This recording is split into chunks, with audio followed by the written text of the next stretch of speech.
Hello, today I'm going to be looking at the cost of COVID to the UK. Let's start with this document from the Institute for Government. They estimate that the cost so far is £317 billion, almost a third of £1 trillion. A very large number and difficult to get your head round. I'd like to get a sense of what that may be in the world. If we compare it to the building of a hospital, for instance, this hospital is the Queen Elizabeth in Birmingham. It was built 10 years ago at the cost of £540 million to construct it. Obviously, to run hospitals costs a lot of money as well, but just to get a sense of these figures, £545 million to construct a large hospital, a hospital with 1,215 beds. If we put that onto the table, we can see that our expenditure on COVID so far is the same amount as it would cost to build 580 large hospitals. And those hospitals have 1,200 beds each, and that would be the equivalent of 705,000 hospital beds. It may be difficult to visualize what 580 new hospitals would mean to the UK. On this map I've marked 50 hospitals, just to get a sense of things.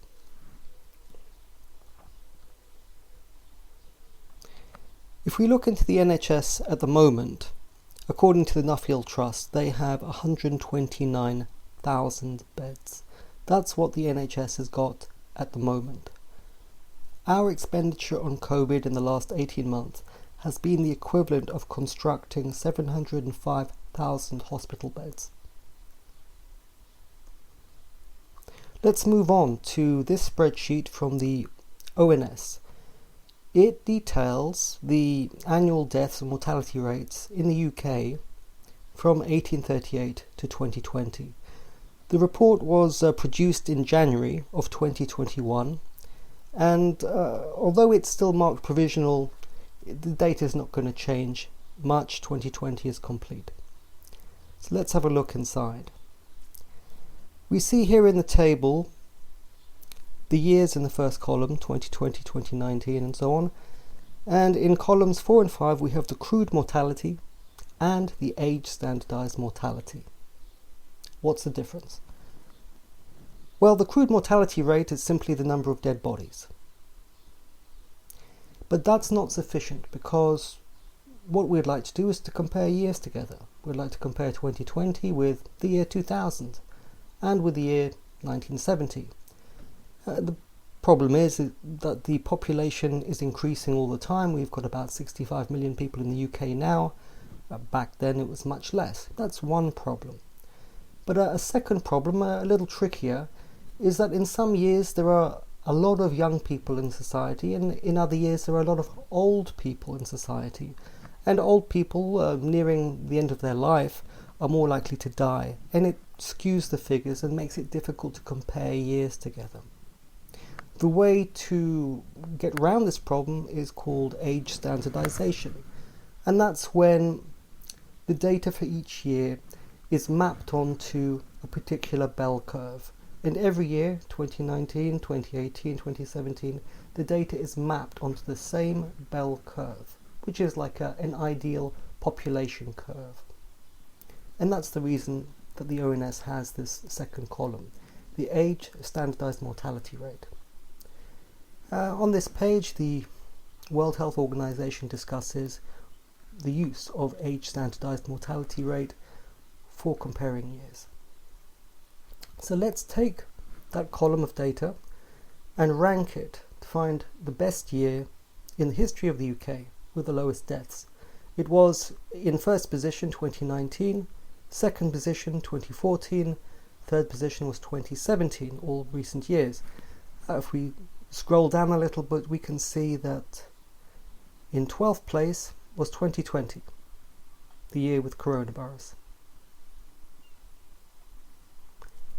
Now, this information is often released by the media although they're releasing a lot of data at the moment, it's a bit difficult to find your way in the sea of information.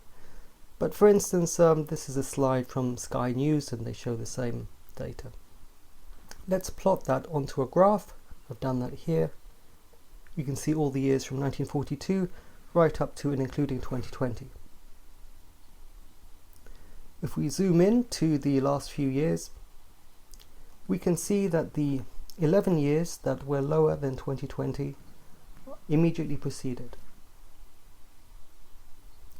And I would like to highlight this year, which is 2015, where there was a slight rise in relation to the preceding year, 2014. Why was there a rise there? We can go to the ONS. Spike in number of deaths in 2015, driven by increased mortality in over 75s.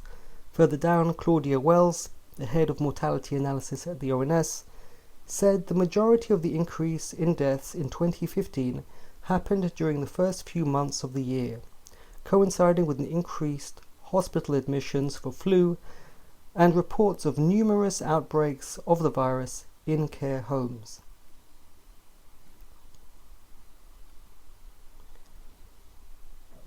This slide is the share price of an American company called Modena. I've marked in yellow approximately the position of coronavirus when it hit the UK. And on this page we can see the same thing for Facebook.